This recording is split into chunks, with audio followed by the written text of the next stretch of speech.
Hi, welcome to Mercurius Being Astro Update. I am Amy Jensen here with your first lunation of 2024, and that will be tomorrow. I'm a little last minute, January 11th, 5:57 a.m. here in the Central Time Zone, and this is what it looks like from Minneapolis, Minnesota, and it may look a little different from wherever you are.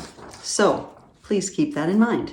What we have is a wonderful new moon in Capricorn. And it's funny because, and I know I wrote this in the material, it feels like I've been talking about Capricorn for months now.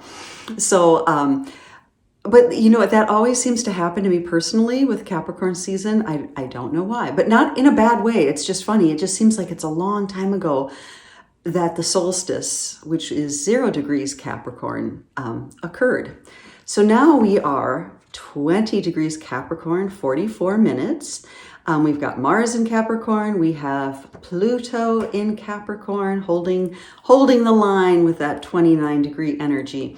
And we have Mercury at 27 degrees Sag. So they're all kind of bundled up together in a nice chunk. Super technical term. And then we have Venus and Uranus on the edges of the configuration. And actually this was going to be later in my part, but so they're holding this energy for a bit with Venus going into the leading edge, into the empty area, and Uranus being the trailing edge of this configuration. So I've kind of just got the image of like lead with your heart. So this is just a subtext with this lunation. Lead with your heart, but expect the unexpected. Expect the wild card energy to come in. But I'll talk a little bit more about this particular lunation and the aspects. And first I'll step back a moment and just start with the energy of every new moon, which is dark sky. It's the beginning of the lunation cycle. And here in the Northern Hemisphere, it's the dead of winter. So it's very quiet and it's getting cooler now. We've had such an uncharacteristically warm winter, which I do not mind, but I know winter is coming, as they say. And so we're at the coolest, darkest sky, the darkest part of the year and the coolest part of the year up in the Northern Hemisphere. But there is a freshness to it. A crispness to it. And as you know, every new moon is about starting new intentions. It's a great time to do that. And I always say it seems to me that the time between the new moon and then once we start seeing the sliver, you know, the energy is still pretty undefined. Talking about wild card, it's just still a little squirrely, in my opinion. And then when the slight outline and crescent of the moon starts to appear visibly in the sky, it feels, you know, as the moon is growing and there's a bit of light that we can feel into. So obviously feel into the lunation when it's dark.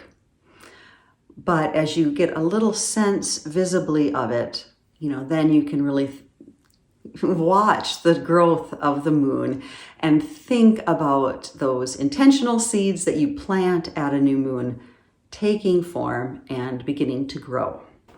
Okay, I'm reading from the Sabian Oracle, Lynda Hill, and the Sabian symbol, the statement for 21 degrees Capricorn is a relay race. So the Oracle segment, I'm skipping to that. You may sense that the end is in sight and the victory achievable, but you'll probably realize that you are only one member of a team with your own special task to perform. A level of trust is required when you work with a team. It is vital that everyone gives their best and doesn't hold back. If someone endeavors to run the whole race by themselves, even if they think it's the right thing to do, it can be seen as a form of selfishness where everything is put at risk because of the inability to share or act cooperatively. The aim of each should be for the team to reach the finish line or the goal, regardless of individual performances. In fact, it may almost be impossible to complete the course on your own. For the best results, people should work together in this situation, each taking their turn and their due rewards. Criticism should be kept to a minimum. As long as each member of the team has tried his or her best, it is unwise to compare. You may not be the one who actually crosses the finish line, but you will eventually share in the glory of the group effort. However, if you don't know where the finish line is, it can lead to confusion as you just keep running or going for it with no end in sight. The interconnectedness of people in a shared endeavor leads to the task being achieved.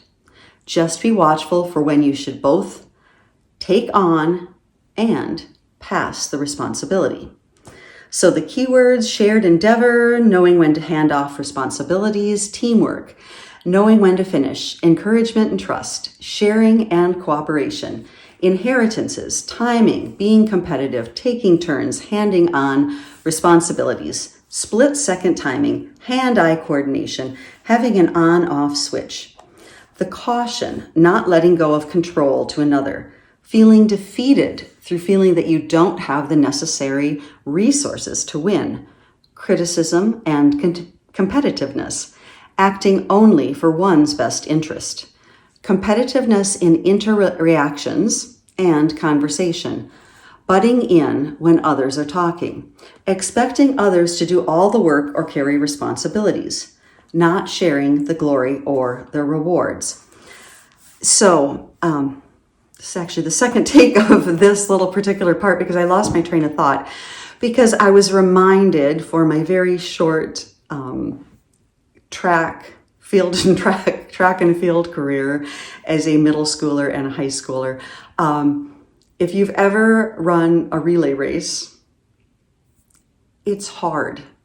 The timing has to be impeccable because you have to know exactly when to take off so that you're going at full speed when the person hands you the baton. And number one, you have to catch the baton. You have to hold out. You got to get the baton. You got to be going at the right speed, and you can't be going too slow or you're going to get run over. So that's it was a short-lived career. Also, I was always just worried about running out of energy every time I ran. Sprints were fine. Sprinting was fine. But it's just, if you can relate to that, the timing had to be impeccable. And it really was, the strategy of the coaching staff to put, of course, the fastest runners at the first and the last leg. And then, the runners, well, ideally, all of them would be awesome, which, in many relays they are. When you watch, obviously, the Olympics or any big track and field event, but each contributing their talent of maybe sticking to it, rounding that last curve, or again, being the one to cross the finish line, being the one to start strong out of the blocks. Some people were really good starters. So there you go. So everyone having a unique talent. So I'm going to bring this back. And everyone having their own unique wisdom and inner wisdom. Okay, just in general, through your life's experiences. This lunation takes place in the nakshatra of Purva Ashadha. So it's the first segment. Nope, I don't need to get into all of that. It's a segment of the heavens that has the Shakti, power to purify and invigorate the cosmic waters. There's an energy of, and that's from Julene Louis, got a little quote from Komilla Sutton, and then my last bit is from DiCara, and I'll link all of them below. So it's the star of invincibility and the power to purify and invigorate the cosmic waters. There's the energy, there's wisdom and power of ideals, the goal of idealism and justice, So kind of the energy of doing the right thing. So there's this foundational firmness about it, this invincibility, but from Vic DiCara, invincibility like water. It's the ruling deity is Apis, or the water goddess. So there is this cleansing and rejuvenation of the water energy, but water is strong enough to destroy stone, yet still be soft and cool. So I thought too, I was actually going to look up the Bach remedy for rock water, which is associated with Capricorn. And actually, I'll just pause the recording and pull that up. Hello, back again with the Bach flower remedy book.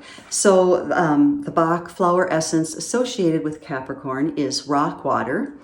And the key words are inflexible or self-denial.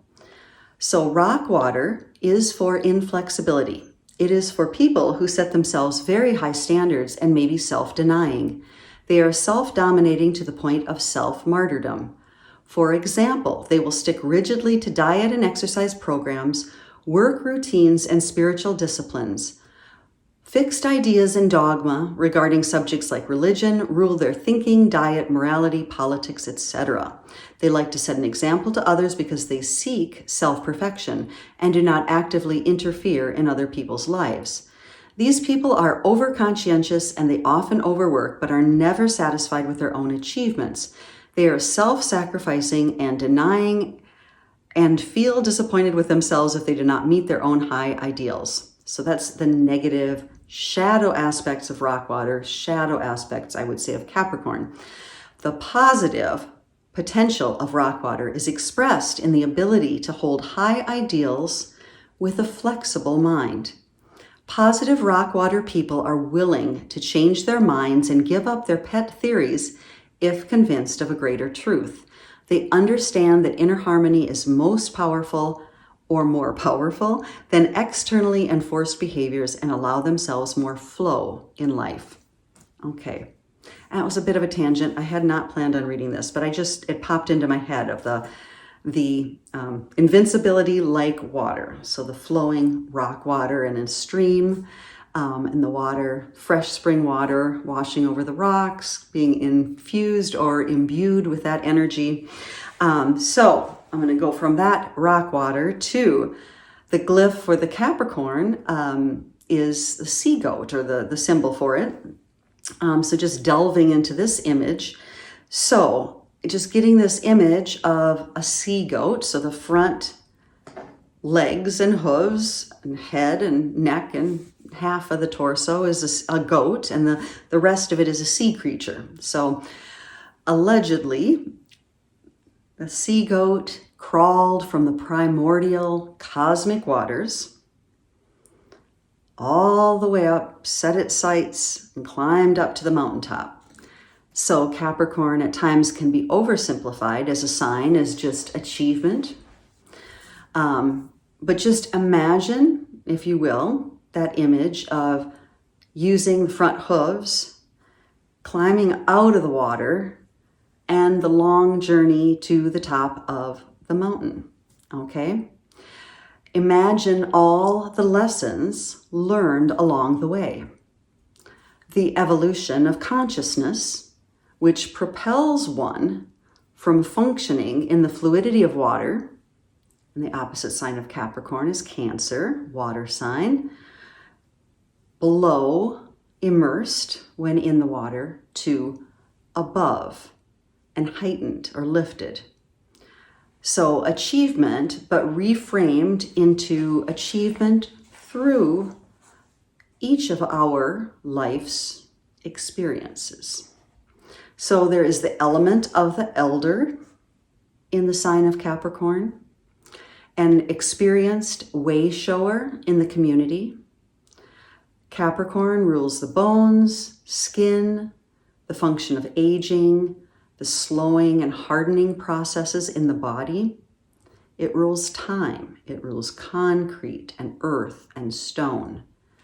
Capricorn rules setting out a course from the beach's shore to one's own personal mountaintop and following through. Discipline, determination, time management, resource management. Capricorn is organizational. So the other earth signs, Virgo would be organizing, and Taurus, kind of the raw natural resources.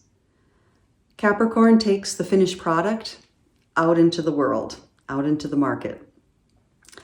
Capricorn rules corporations, kind of going back to that relay race, many participants, but an overarching mission and organization. Capricorn representing that foundational cornerstone materially, and then having that energetically be built upon the Cancerian waters of home, family, nurturance, support, and emotional rootedness. So the fourth house, archetypically ruled by Cancer, and then the 10th house. So the fourth house, the bottom of the chart. Okay, the root. Okay. Up and out into the world from that emotional, nurtured rootedness, out into the world, the 10th house archetype of Capricorn. But even in that just short little image, you can see that if a person could have a little imbalance going, if that fourth house Cancerian emotional base isn't established, the balance could kind of go wonky into outward achievement, prestige, outer success to cover up or make up for lack of emotional rootedness. That energy of like, I'm unloved, but I'm successful, emphasis on the material world over a spiritual or emotional wealth or richness. Capricorn, again, ruling foundational energy and concretes and bones and skins and teeth, skin and teeth and aging. All of that very, grounded, real, tangible energy then opens up into the last two signs of the zodiac, which are Aquarius and Pisces. In Aquarius, breaking free from structures and moving beyond them, breaking them apart. And Pisces, the big ocean waves that just wash them out and envelop us back into the oneness of that primordial cosmic water. And then, as you see, the cycle continues after Pisces back to Aries. Capricorn rules the root chakra, the Muladhara. Again, December 21st, the solstice this year, the sun's ingress into Capricorn. Rules the tip of the tailbone, the root chakra. It's the base of the spine. The energetic shadow of this chakra is fear, shame, worry, instability. Balanced equals grounded, confident, aware of one's abilities and their place and usefulness in the world. Okay. At this lunation, moving into the aspects, Mercury at the lunation is at 27 degrees Sag, 20 minutes, and it is in the process of, on January 12th, it will be morning, maximum morning elongation. So the Mercury will rise before the sun in the morning and be the greatest distance from the sun. It's gaining, so at this time, Mercury is gaining speed and it's surpassing the speed of the sun. And then this symbolizes crossing the threshold back to quote unquote normal. And Mercury now is lighting the way for the sun. So reason is back, lighting the way of the sun. It offers us the opportunity to not only see the path of our newly energized goals, which we have pinpointed through the whole Mercury retrograde passage, and particularly the conjunction of the sun, which was at the solstice. So we take those goals and now make concrete plans to bring them into the world. So at this stage, Mercury is looking for external correlations between all of the imaging and work done at the solstice, at the inferior conjunction, and wanting to take that and build something new. Just because Mercury now is direct and through the retrograde period, it's not just a time to let things go back to normal. It's like, no, what is my new normal? What am I living into? I maybe am not quite there yet, but what are all the things I wanted to bring forward? So living into the future self that you have stated to yourself and to your own world, what you would like to grow into and become. Okay, so continue to keep incorporating the symbols and experiences you've had, and taking the act and energy of continued growth, continued self-reflection, continued balance, and continual conscious transformation. All right, and just allowing yourself to assimilate and transmute all of this energy very gently and harmoniously, always being very kind to oneself, especially as we are making a lot of changes, and a lot of times we're so excited about our new changes that we'd like to implement, but being gentle and also kind to the image of yourself or the past that you're leaving behind, because that is the path that sea goat walked to get to where it is. You wouldn't be where you are if you hadn't had the experiences. So from all of those experiences, again, that wisdom is yours. You earned it. You're the one that took the steps to get where you are. So Saturn, the ruler of Capricorn, it has just a little semi-square to the sun and the moon at this lunation. So Saturn is giving it a nudge from the sign of Pisces, telling the sun and the moon, hey, as you're doing this new intentional work, keep in mind the cosmic waters. Eventually we're all returning there. So the choices made in the physical world do have repercussions. So choose wisely.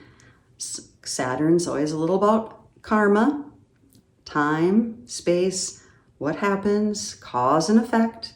There's nothing bad about karma. It's just cause and effect. That's all it is.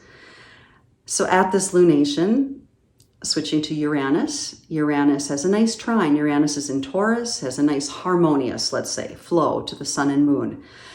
Uranus is in Taurus, it's shaking up the earth, and it gives us an opportunity to respond differently. Uranus, Aquarius energy is always about different, okay? And it does shake up Capricorn.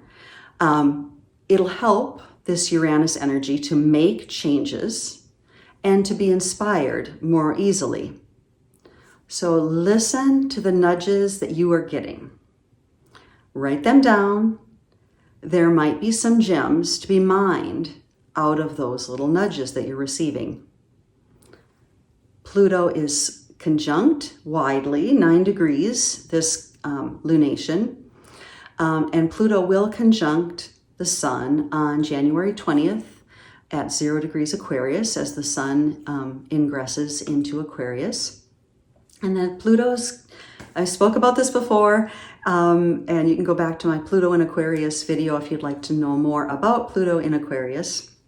But basically collectively restructuring an energy of not relying on existing organizations to get the job done. Start establishing your own networking and community. grassroots resources and foundations. And we are nearing the end of Pluto in Capricorn. It's dipping back into Aquarius, and then it'll go back into Capricorn one more time this year before it fully goes into Aquarius for the next 20 years. And I think it goes back in November for the next 20 years. So this last year of Pluto in Capricorn, clean up your house, so to speak, your accounts, your money, your planning, your long-term planning, what money, what accounts, what ability to long-term plan, question mark. So you might have to think differently about resources, rethinking the established system. So taking stock, if you're finding that like, okay, what, like I said, what money, what accounts, sit down, start making a plan. That's all, okay? And this is the time to do that. Foundational work, setting up the path for you to go forward. So we have the nodes squaring this lunation, 0 degrees separating 25 minutes, so it's super close. This lunation and the nodes themselves are very close to the solar eclipse that happened on October 14th of 2023, just this past October, at 21 degrees Libra, 7 minutes. So if you think back to October 14th, what came up around that time, and eclipse points do tend to hold the energy for a few months on either side, so we're still within that range. So now this lunation is squaring that point, the eclipse point. This is an opportunity to resolve any issues from that time period, anything that came up between then and now, heightened, a little easier to see or feel. With the sun and moon squaring the nodes, highlighting issues of partnership. The nodes are in Libra, North Node Libra, North Node Aries, South Node Libra. Sometimes I get things upside down here. North Node, evolutionary path forward, Aries. South Node, from whence we came, fallback method, Libra. So it's the balanced work of mining where we came from. So the fallback fallback South Node is not all bad. It's just overworked energy. But mine what you learned from overworking partnerships and balance. Oh, I've balanced the heck out of myself. I've Libra'd myself to death. I just am pleasing everyone all the time, and I'm just wonderfully non-committal, but everybody sort of likes me because I'm not telling them anything about myself.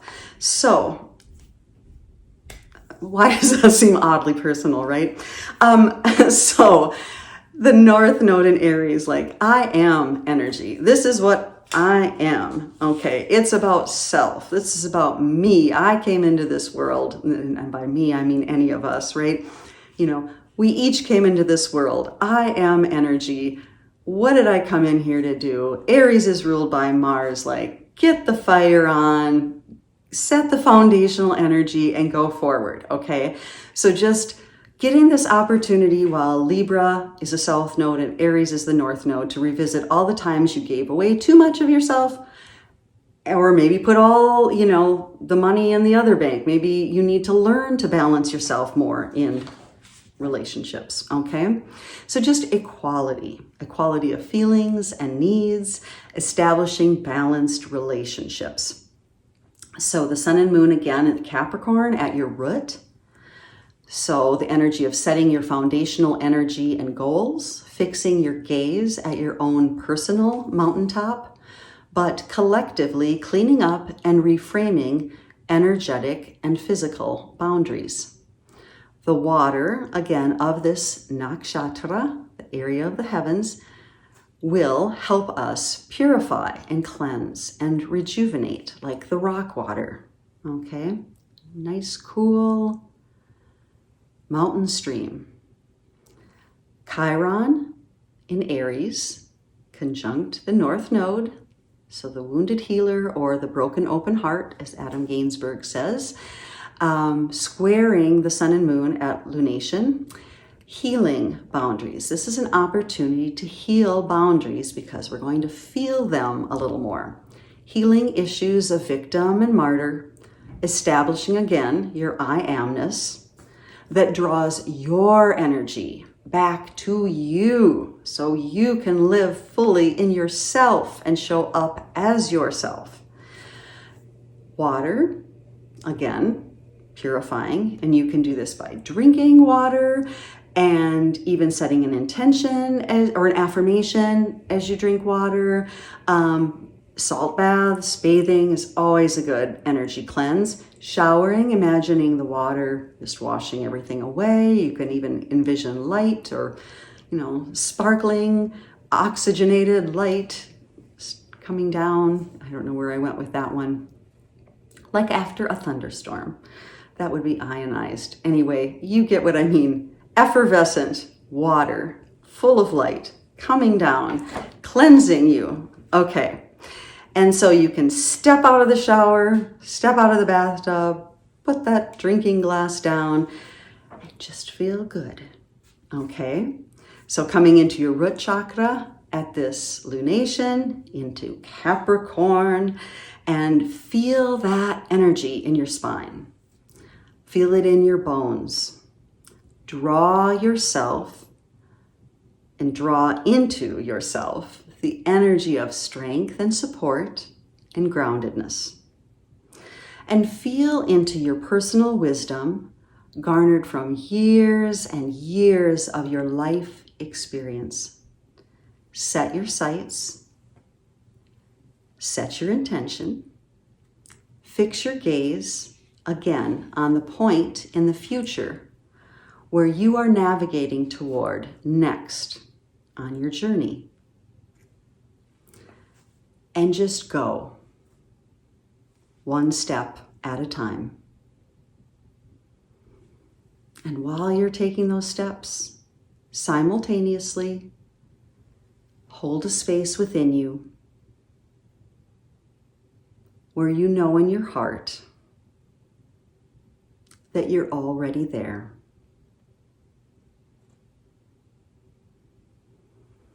Thank you so much for watching this video and for supporting me, liking and subscribing. And I will see you back at the next lunation. Namaste.